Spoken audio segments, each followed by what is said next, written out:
Dans une vallée des Alpes bavaroises, en janvier 1943,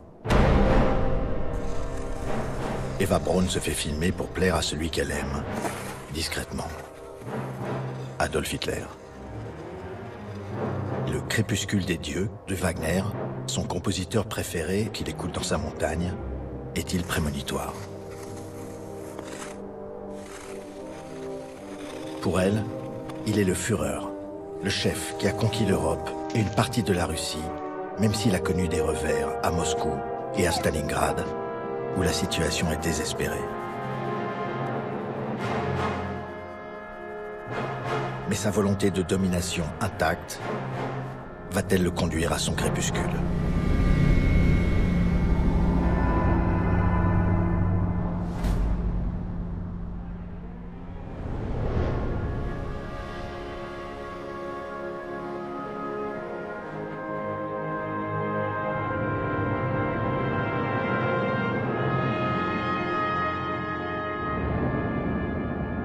Après ses premiers échecs, Hitler se prépare au grand choc.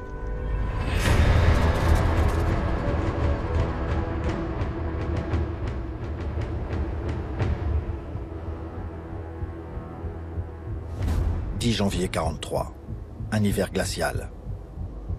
Au quartier général du Führer, la tanière du Loup, proche du front russe, Hitler s'apprête, avec le maréchal Keitel, qui dirige le haut commandement de l'armée, et Ribbentrop, ministre des Affaires étrangères, à recevoir son allié, le dictateur de la Roumanie, le maréchal Antonescu.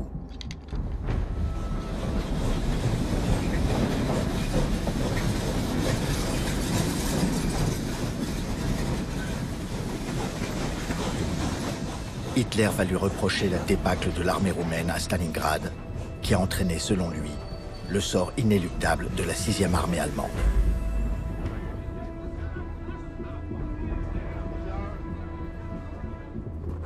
Dans l'entourage d'Hitler, l'un de ses officiers de liaison, Nikolaus von Below, note dans ses mémoires: « Il était effrayant de constater la montée de son antisémitisme à mesure que les combats en Russie s'éternisaient. »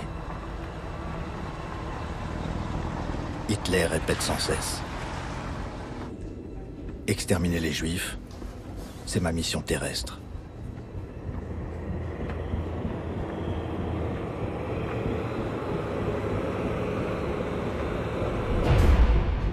Derrière ces portes, une des secrétaires, Christa Schröder, note: « Lorsqu'au cours de conférences, on rapportait à Hitler les bruits qui circulaient sur les exécutions en masse et les cruautés perpétrées, jamais il n'aurait admis devant témoins la dureté inhumaine de ces lois de répression. »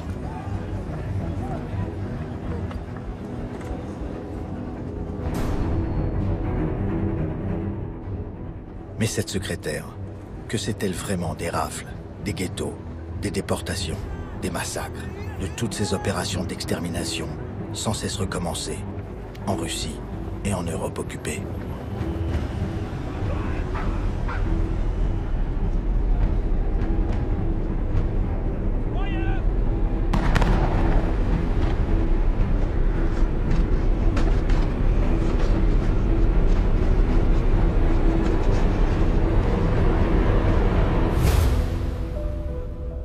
Et que c'est Eva Braun? Elle dit: « J'ai rencontré des gens qui m'ont fait des récits. Je n'en croyais pas mes oreilles.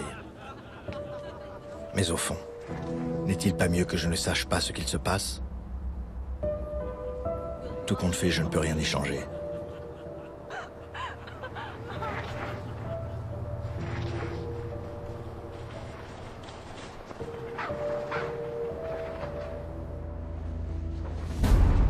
Berlin, 21 mars 1943. Hitler inaugure une exposition d'armes prises aux soviétiques pour masquer la chute de Stalingrad. Il est accueilli par le maréchal Göring, ministre de l'Aviation, avec qui il a pris le pouvoir 10 ans plus tôt exactement.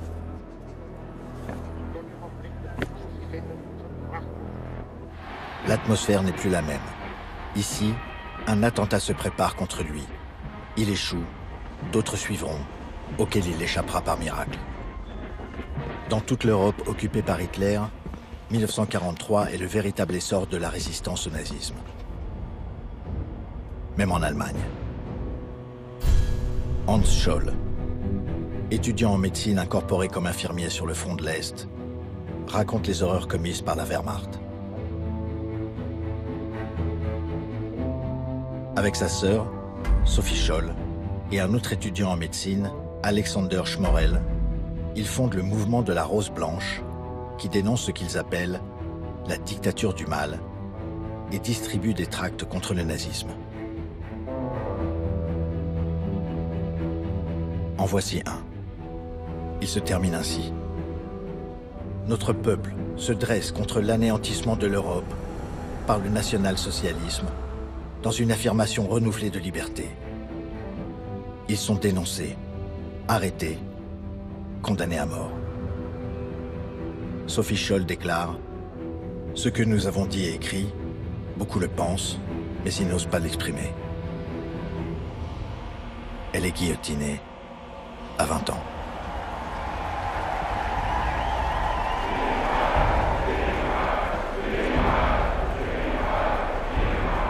Hitler est maintenant face à un mur. Les Alliés viennent d'affirmer à la conférence de Casablanca leur intention de continuer leur combat jusqu'à la reddition sans condition de l'Allemagne. Alors Hitler dit « Comme je l'ai toujours affirmé, les choses sont claires, ce sera la victoire ou la destruction. »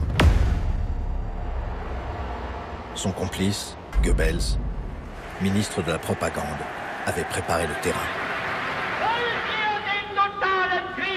Voulez-vous la guerre totale? Peuple allemand, lève-toi. Et tempête, déchaîne-toi.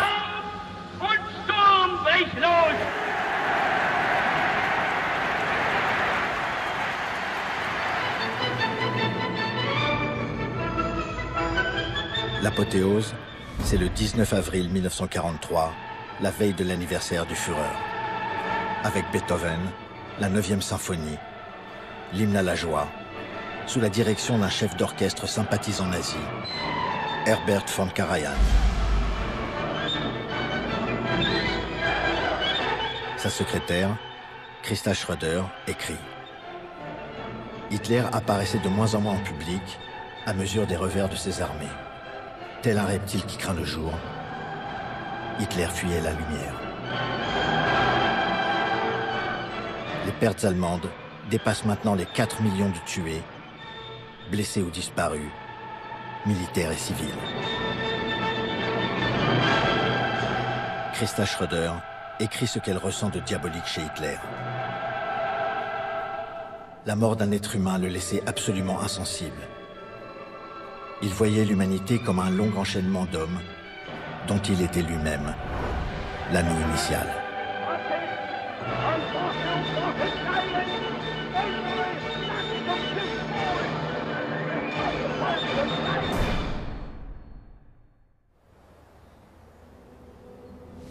Le lendemain, 20 avril, dans sa résidence des Alpes de Bavière, le Berghof, Hitler fête son anniversaire en petit comité. Il a 54 ans. Son photographe personnel, Hoffmann, présente un recueil de photos que le Führer a commandé. Des monuments du Grand Reich allemand qui vont disparaître dans les bombardements alliés pour les reconstruire à l'identique après la guerre.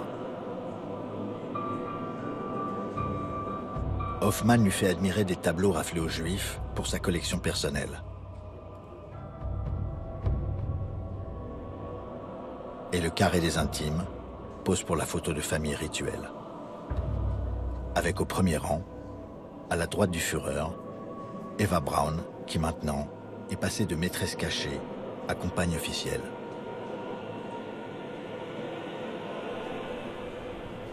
Il reçoit les vœux du personnel avec leurs enfants.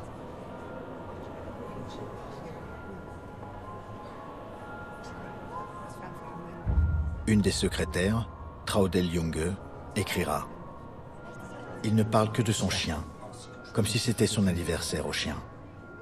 Il dit « C'est vraiment le chien le plus doué que je connaisse et je joue souvent à la balle avec lui. » Hitler parle de son chien pour éviter de parler de la guerre.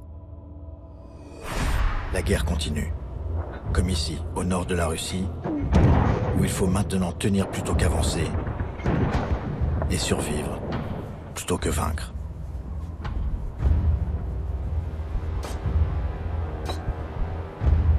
La guerre continue sur un front de 3000 km, de la Laponie à la Crimée. Kharkov sera prise et reprise 4 fois.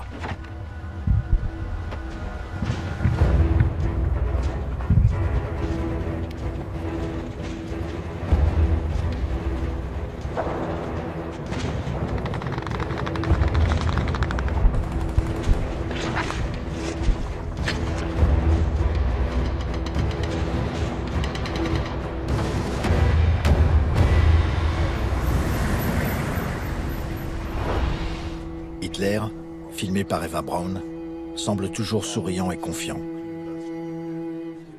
Ce n'est pas seulement la comédie du pouvoir.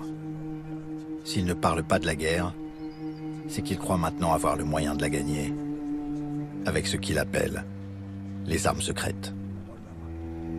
Grâce à cet homme, Werner von Braun, jeune génie au service du mal qui a conçu une arme imparable, la fusée V2, qu'il fait construire dans une île au nord de l'Allemagne.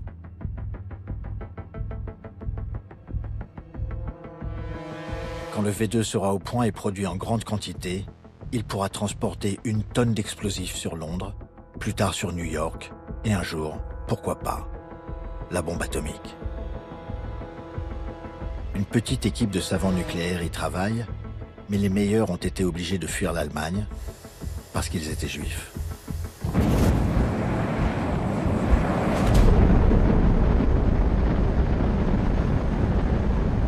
Et les premiers essais sont loin d'être concluants.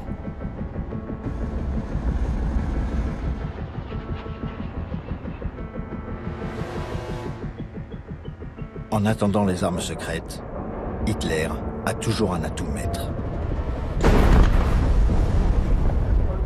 Dans son salon grandiose du Berghof, il reçoit le stratège de la guerre sous-marine, l'amiral Karl Dönitz, qu'il vient de nommer commandant en chef de la marine allemande. Depuis le début du conflit, les sous-mariniers allemands, souvent nazis convaincus, ont coulé à la torpille ou au canon 17 millions de tonnes de navires, paquebots, pétroliers, transports de troupes, de matériel, de nourriture, de blessés. Une guerre inexpiable.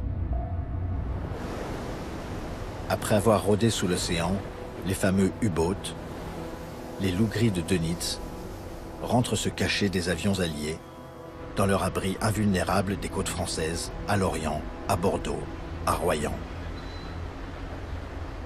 Ils sont les héros du jour, morts le lendemain. 27 000 disparus sur 35 000 sous-mariniers, 70% de pertes, dont le fils de l'amiral Dönitz. En cette année 1943, Hitler voit s'éloigner son projet de conquête en tenaille du pétrole du Caucase et du Moyen-Orient. Mais il occupe encore une partie de la Russie et ce qu'il appelle l'Europe nouvelle.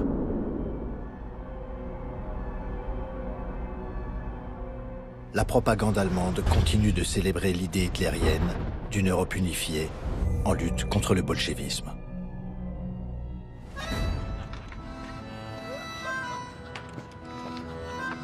Pour ceux qui vivent sous la domination de la Wehrmacht, comme la famille du photographe Fernand Bignon en Normandie, la vie peut être tranquille si on n'est ni juif, ni un ennemi du Reich, un communiste ou un résistant.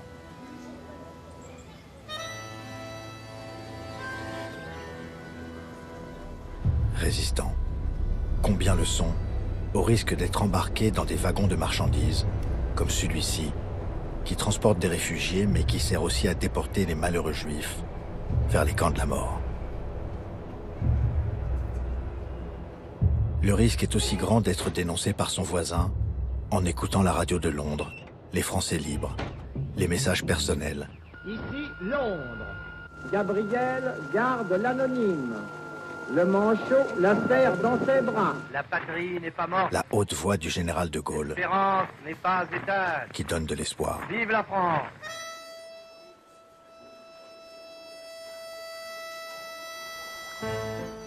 La plus grande partie des Français se laisse aller au fil de l'eau. Évite toute l'occupation allemande avec comme souci majeur celui de ne pas mourir de faim. Les Allemands sont appelés par les Français les dorifores, insectes nuisibles qui dévorent les pommes de terre.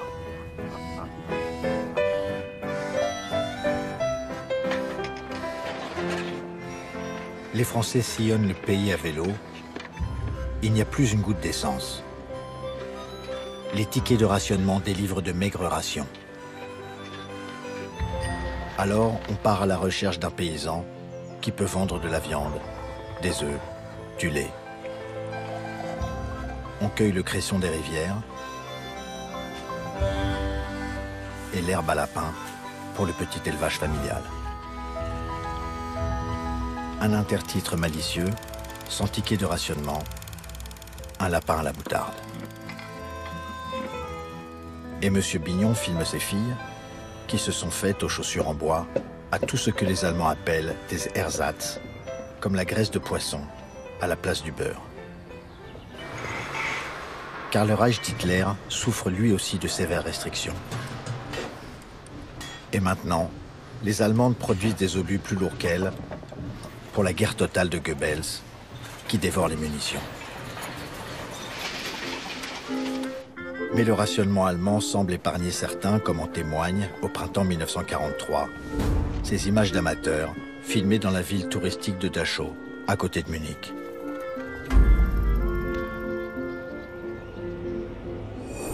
Dachau est aussi le premier camp de concentration nazi, ouvert seulement 2 mois après la prise de pouvoir d'Hitler, en 1933.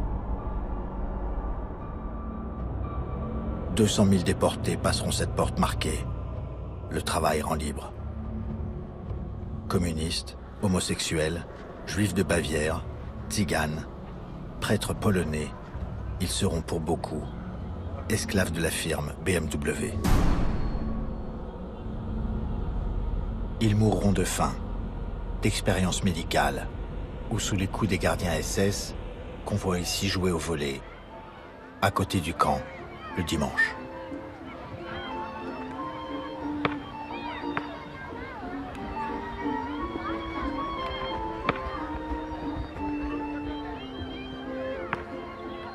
Dachau, cette ville médiévale que le club de photographes et cinéastes amateurs a choisi pour sujet.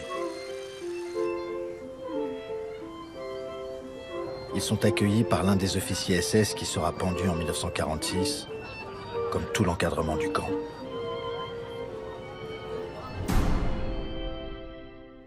Et c'est l'orgie, fournie par la cantine des gardiens de Dachau.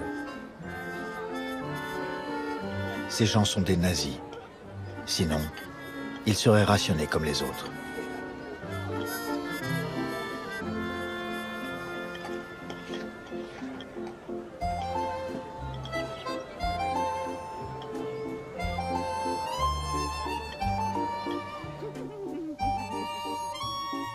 Pour ces privilégiés du régime, Adolphe, comme il l'appelle familièrement, le Führer, a toujours raison. Et il gagnera la guerre.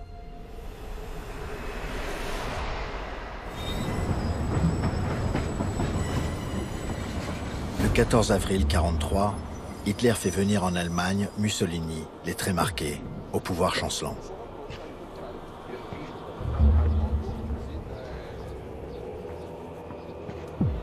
Hitler veut l'informer qu'il va reprendre l'offensive en Russie. Il a toujours besoin de son appui et de ses soldats. Mussolini est réticent. Il aimerait mieux un effort en Méditerranée, où ses intérêts sont directement menacés. Mais Hitler lui montre que ses généraux préfèrent attaquer en Russie pour stabiliser ce front et rassurer ses alliés. Ce sera l'opération Citadelle. Une offensive au centre du front, dans le secteur de la ville de Koursk, là où les Russes avaient réussi à avancer. Les Allemands attaqueront du nord et du sud, dans leur manœuvre d'encerclement habituelle. Le destin du monde en juillet 1943 serait-il une bataille autour de la ville de Koursk?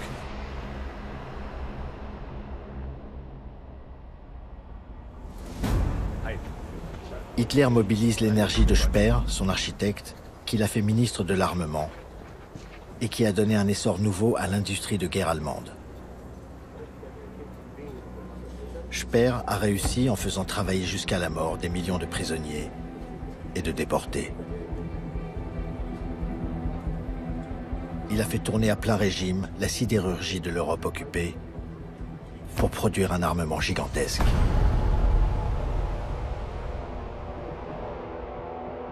Hitler et Speer ont trouvé aussi un ingénieur de génie, Ferdinand Porsche. Pour Hitler, Porsche avait inventé la voiture du peuple, la Volkswagen. Hitler et Speer vont lui faire concevoir un char meilleur que le T-34 soviétique. Et Speer assiste aux essais de ce char Tigre. Le pari est tenu. C'est un monstre de 60 tonnes, armé du fameux canon de 88, capable de percer tous les blindages, plus précis, plus loin. Ils seront les fers de lance d'une masse de blindés jamais vus.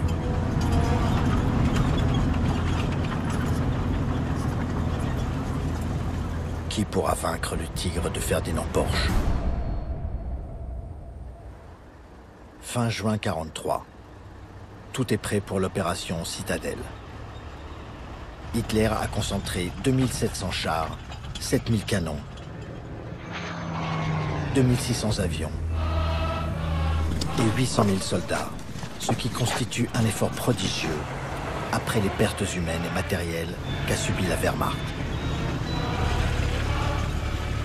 Hitler dit: la victoire à Koursk sera un signal pour le monde entier. Le chemin vers la domination du monde est tout tracé. Mais les Allemands ont encore une fois sous-estimé leur ennemi. L'armée rouge aligne 2 fois plus de chars, 5600 et 30 000 canons.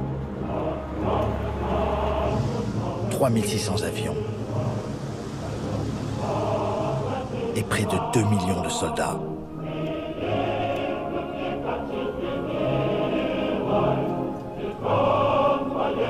Staline les galvanise. Il fait lire sa proclamation. Ne pas laisser un seul mètre de notre terre à l'ennemi.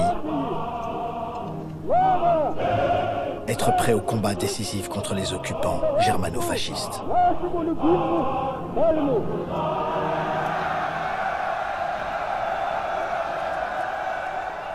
L'état-major soviétique sait très exactement, par son espionnage, que l'ennemi va frapper à Koursk.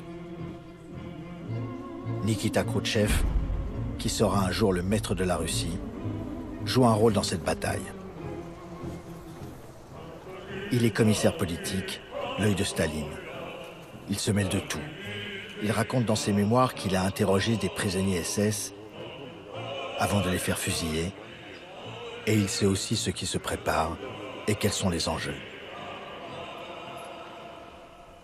Il dit: les 2 ou 3 jours qui viennent seront terribles. Ou bien nous tiendrons, ou bien les Allemands prendront Koursk. Ils jouent le tout pour le tout. C'est pour une question de vie ou de mort. C'est à nous de faire en sorte qu'ils se rompent le cou. Et Khrouchtchev, dans sa combinaison américaine, monte dans sa Jeep fournie par les Américains comme les 2 tiers des véhicules, des avions, des armes et l'intégralité des conserves que mange son armée.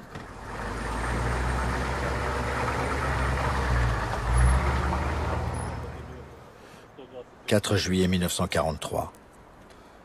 Ces fantassins soviétiques, dans leurs tranchées, sont des Ukrainiens. Ils évoquent leur bien-aimé, comme tous les soldats du monde, avant la bataille.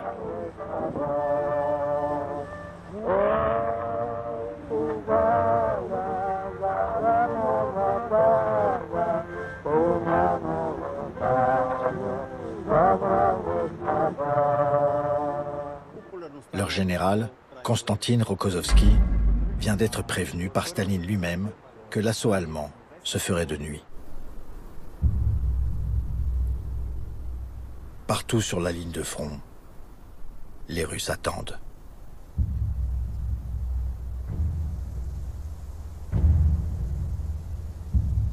Sur leurs chars, ils ont écrit « Pour la patrie, pour Staline ». Dans un court passage dans ces montagnes, au Berghof, Hitler se fait photographier, très détendu.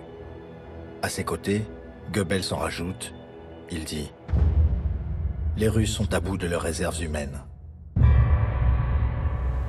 Et Goebbels vient encourager le général nazi, Walter Model, pour qui la défaite n'est pas une option. Son honneur de soldat est en jeu.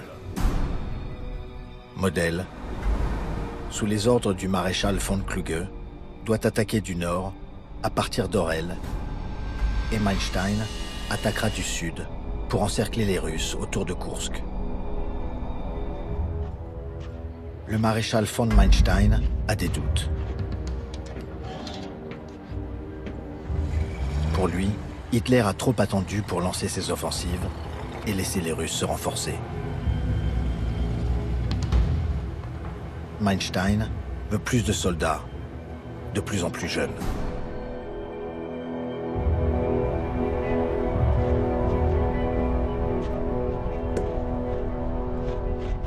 Mais ce 4 juillet 1943, les dés sont jetés. La plus grande bataille de chars de tous les temps va s'engager. Hitler proclame: Soldats du Reich, vous participez aujourd'hui à une offensive d'une importance capitale. De son résultat peut dépendre le sort de la guerre. Votre victoire montrera au monde entier que toute résistance à notre puissance est vaine.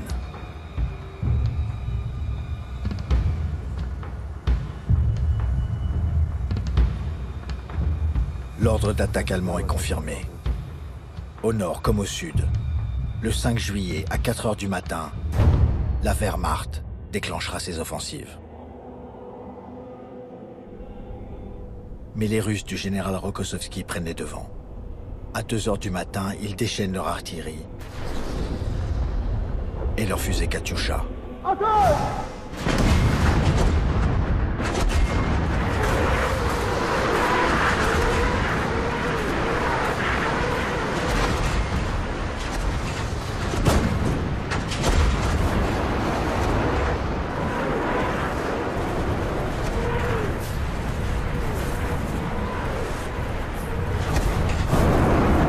Le tir russe est largement inefficace. Et les Allemands peuvent attaquer, appuyés par leurs chars, leurs canons d'assaut, avec les Tigres en tête.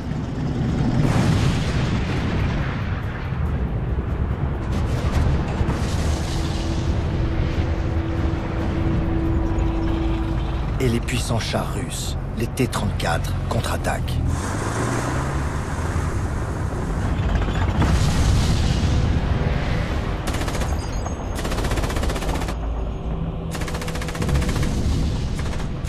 La bataille ressemble, dit l'écrivain nazi Paul Karel, à la guerre de 14-18. C'est l'enlisement, malgré les chars.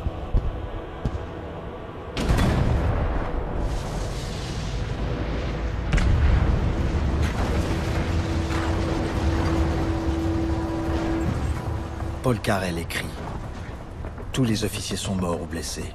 En vain, les hommes s'élancent pour conquérir une tranchée. Une autre tranchée leur barre immédiatement la route. Les bataillons fondent comme de la cire. Le 10 juillet, au nord de Koursk, après 5 jours de progression, les Allemands sont arrêtés par la violence de la réaction des Russes. 2 jours plus tard, le général Model ordonne le repli sur les positions de départ. En reculant, le lieutenant Karl Freigang, de la 7e division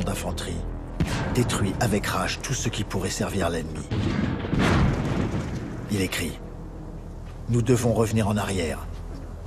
Toutes ces victimes l'ont été pour rien. Tout cet engagement a été vain. J'en ai pleuré de colère et de tristesse. »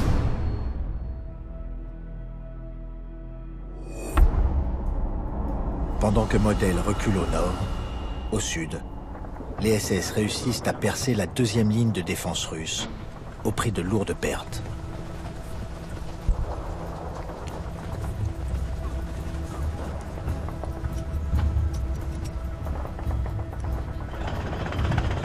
Ils font de nombreux prisonniers qui sont dirigés vers l'arrière, dans les blés de l'été.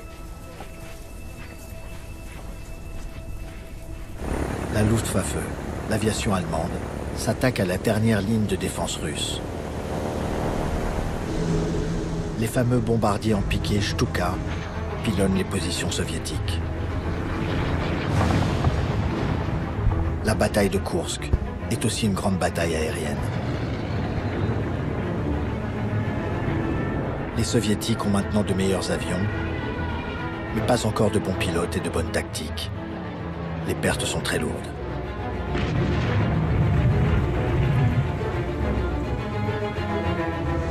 Sur des chasseurs Yakovlev, Yak-3, les volontaires français de l'escadrille Normandie viennent combattre aux côtés des Russes.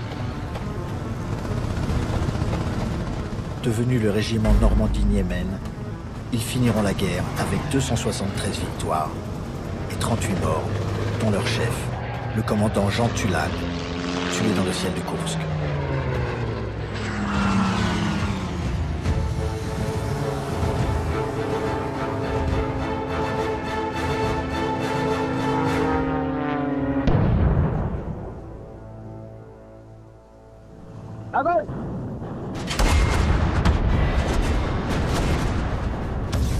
Et sur ce front sud, la bataille terrestre atteint son paroxysme.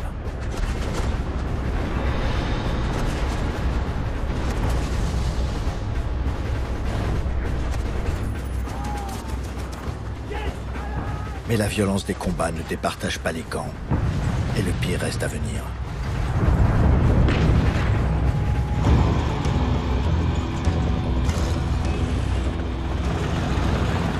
Toutes les forces blindées allemandes se lancent à l'assaut des T-34 russes. Ce 12 juillet 43, 8 jours après le début de l'opération Citadelle, 3000 chars vont s'affronter dans un monstrueux chaos.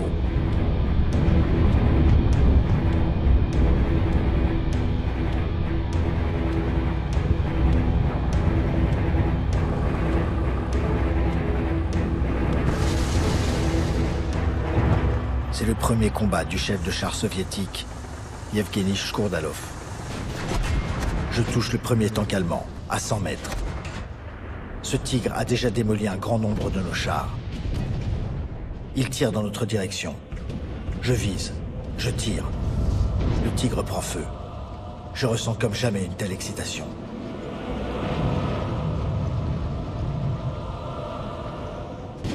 Le tankiste allemand, Wilhelm Reis, dit « T-34 droit sur nous. On me passe les obus frénétiquement. Je les charge dans le canon. » Le chef n'arrête pas de hurler « Tire, tire !» Le Russe continue à se rapprocher de nous. Au 4e tir, le T-34 s'arrête. Il a des trous de 5 cm dans son blindage.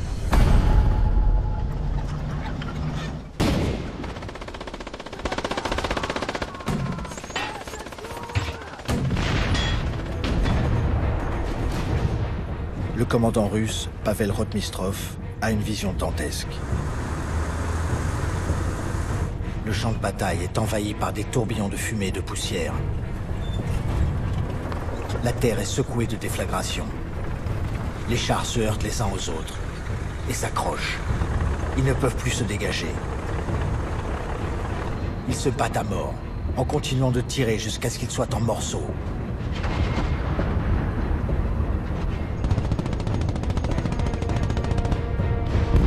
Flammes. Les chars se sont canonnés à bout portant, et même certains ont fini par se percuter, à monter les uns sur les autres.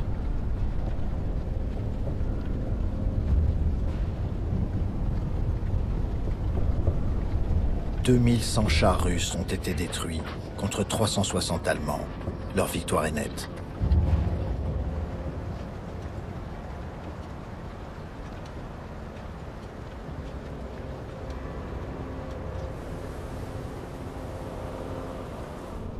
Un océan d'épaves, de ferraille et de débris humains. 1 200 000 soviétiques et 200 000 Allemands ont été tués ou blessés.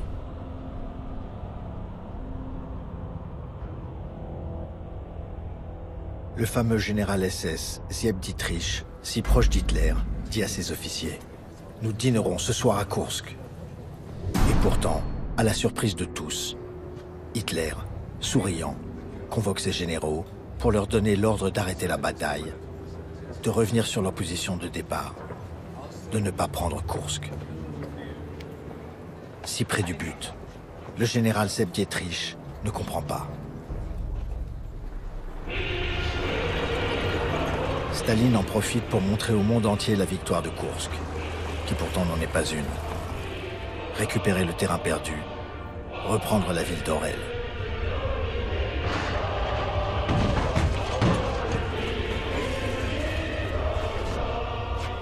Staline institue alors la salve de canon pour célébrer chaque victoire. Il en fera tirer 355 jusqu'à la fin de la guerre. Hitler vacille. Il doit en même temps faire face à une autre offensive russe en Ukraine, vers le plateau du Donetsk. Et l'invasion alliée de la Sicile menace l'Italie et le sud de l'Allemagne.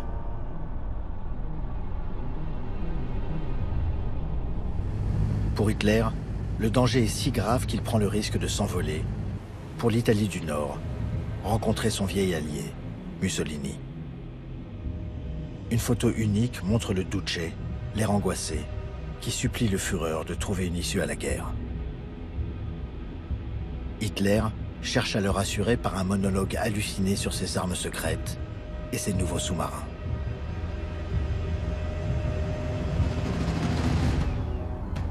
Une centaine de grands sous-marins océaniques sont en construction. Bien plus performants, ils pourront rester beaucoup plus longtemps en plongée. Ils seront armés de torpilles acoustiques, dont l'amiral anglais Cunningham dit avec inquiétude « Avec ça, ils vont tirer nos cargos comme des canards sur un étang ».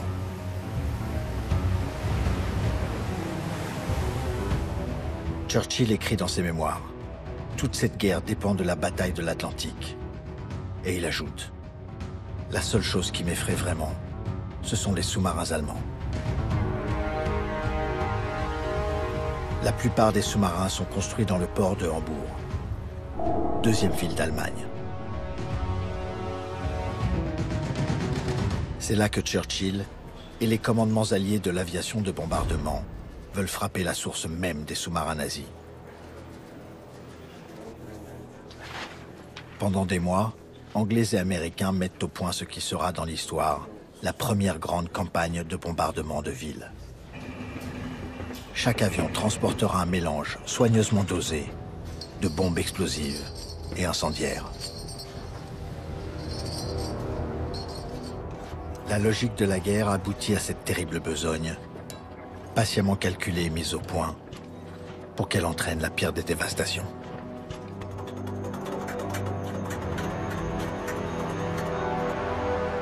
Pas question de viser seulement les chantiers navals. Il faut détruire tout. Le port, ses installations, ses usines et la ville autour, avec ses ouvriers, sa population. Tout ce qui peut servir le Reich d'Hitler.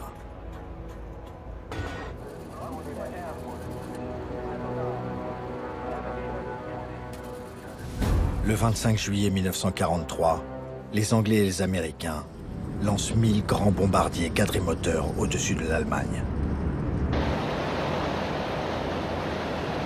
Objectif, Hambourg.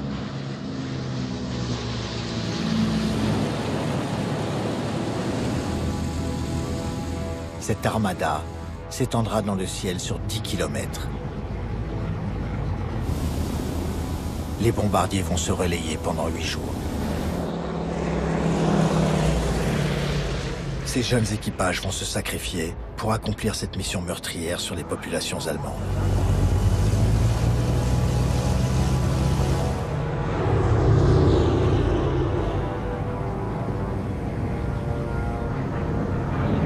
Un ouragan de feu tue sur le coup 40 000 personnes et fait 600 000 sans-abri. L'homme qui a organisé ce raid terrifiant est le général Arthur Harris. Il écrit: les nazis sont entrés dans cette guerre sous l'illusion enfantine qu'ils allaient bombarder tout le monde et que personne n'allait les bombarder. À Rotterdam, Londres, Varsovie et une centaine d'autres endroits, ils ont semé le vent et maintenant ils récoltent la tempête.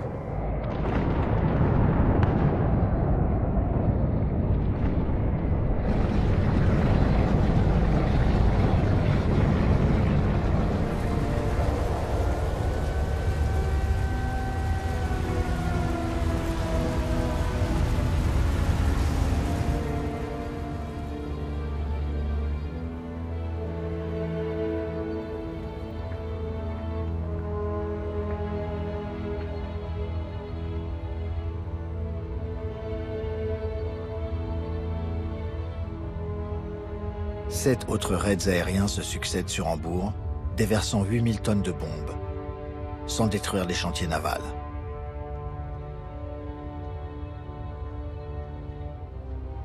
Le peuple allemand est maintenant plongé dans le malheur de la guerre.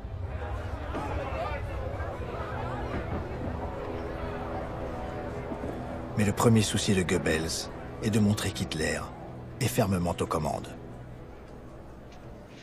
Il le fait filmer dans son quartier général de la Tanière du Loup. Le Führer semble serein, mais la situation militaire en Russie se dégrade un peu plus chaque jour.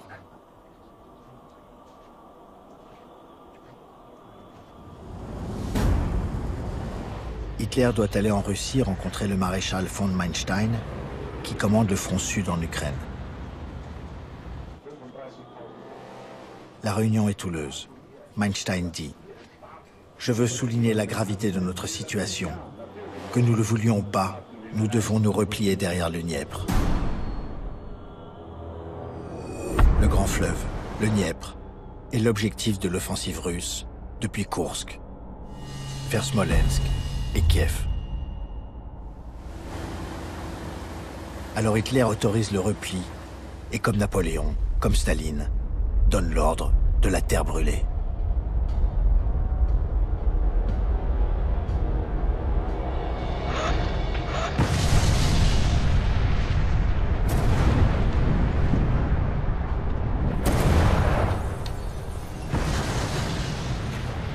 Le grand écrivain russe, Vassili Grossman, témoigne de la barbarie nazie. J'ai visité cette magnifique vallée fertile du Dniepr, transformée par les fascistes en un enfer de souffrance et de supplice. Le fascisme fusille et tue les gens. Non pas individuellement, mais par village, par ville.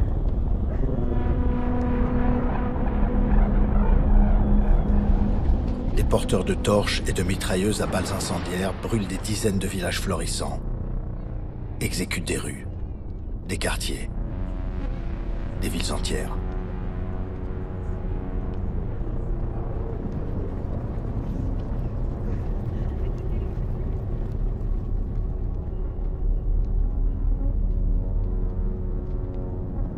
C'est ce que découvrent les soldats de l'armée rouge dans leur reconquête. La vengeance est immédiate.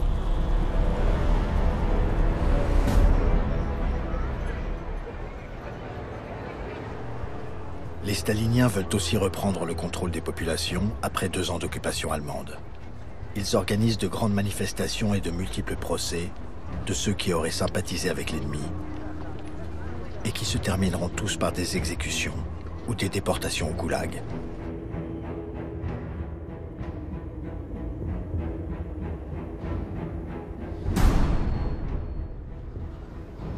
Du côté allemand, le maréchal von Manstein revient à la Tanière du Loup pour demander au Führer de ne plus s'occuper des affaires militaires.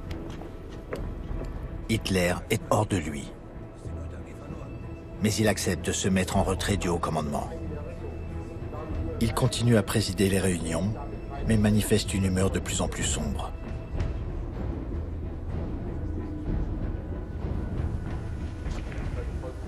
Sa secrétaire favorite, Christa Schroeder, dira: il jouait avec sa chienne, cadeau de Bormann. Il prenait ses repas seul, et il nous a interdit de parler de la guerre.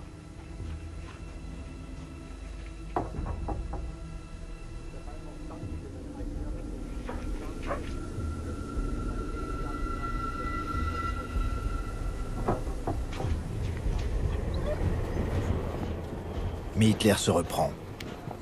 Il charge le SS Otto Skorzeny d'une mission: sauver Mussolini, arrêté par les nouvelles autorités italiennes qui ont demandé l'armistice aux alliés anglo-américains. Mussolini est emprisonné, mais où? Skorzeny doit le trouver. Pendant ce temps-là, les parachutistes allemands investissent Rome. L'armée italienne sera désarmée et déportée. Skorzeny finit par trouver Mussolini, enfermé au nord de Rome, dans cet hôtel d'altitude, aux allures de forteresse. Le 12 septembre 1943, les paras allemands et les SS se posent en planeur sur la montagne, sans réaction italienne. Ils délivrent Mussolini qui dit à Skorzeny: il était temps, j'allais me suicider.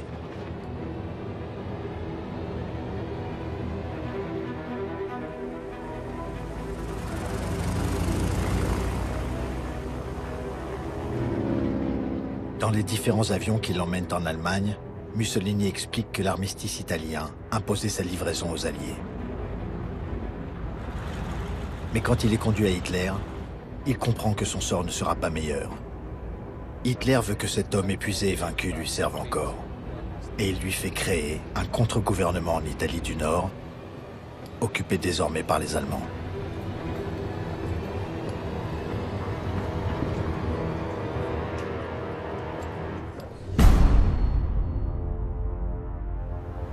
Hitler et les nazis, souriant pour la caméra, renvoient Mussolini en Italie, vers un destin incertain. Celui d'Hitler n'est pas plus rassurant. Ses pires ennemis sont réunis pour la première fois devant la presse du monde entier. Ils trônent avec d'abord le maître de la Russie, Staline, en maréchal de l'armée rouge. Au centre, à tout seigneur, tout honneur, le président des États-Unis, Franklin Roosevelt, et Churchill, dans son bel uniforme de la Royal Air Force, qui incarne la résistance au nazisme. L'ordre du jour porte sur la date du débarquement allié en France. Ce sera au printemps 1944. Le second front, si longtemps attendu par les Russes, va enfin s'ouvrir.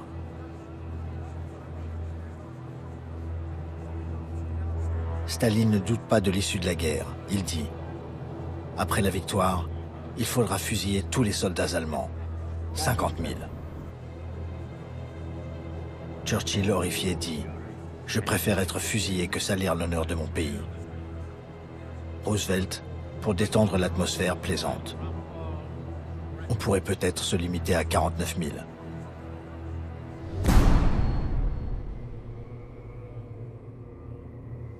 Pour la première fois depuis le début de la guerre, Hitler passe Noël seul dans son blocos, sur son lit de camp.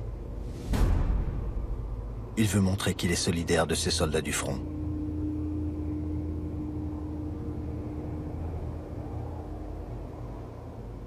Et que devient Eva Braun? Un des gardes du corps, Rochus Mich, témoigne. Hitler à peine parti, Eva Braun a organisé une fête. En un rien de temps, elle avait changé d'expression. Elle était devenue drôle, enjouée. Elle semblait s'ouvrir, vouloir dire aussi qu'il fallait profiter de ce départ, de ce moment de liberté, qu'on devait tous s'y mettre.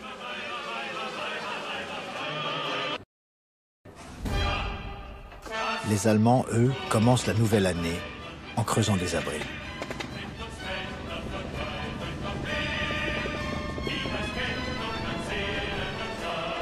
Ils gardent le moral Parce qu'ils ont toujours confiance dans la victoire.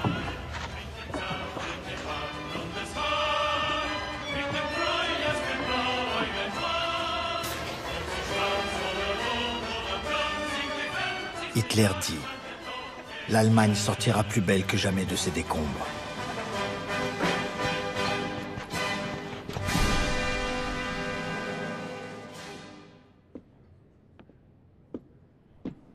En février 1944, le psychanalyste américain Walter Langer étudie le cas du Führer. Il écrit « Hitler évitera les apparitions publiques. Il y aura un complot contre lui. Il n'acceptera pas de négociation de paix. Il refusera de se rendre. Il se vengera du monde pour l'avoir détesté. Et il se suicidera un jour. »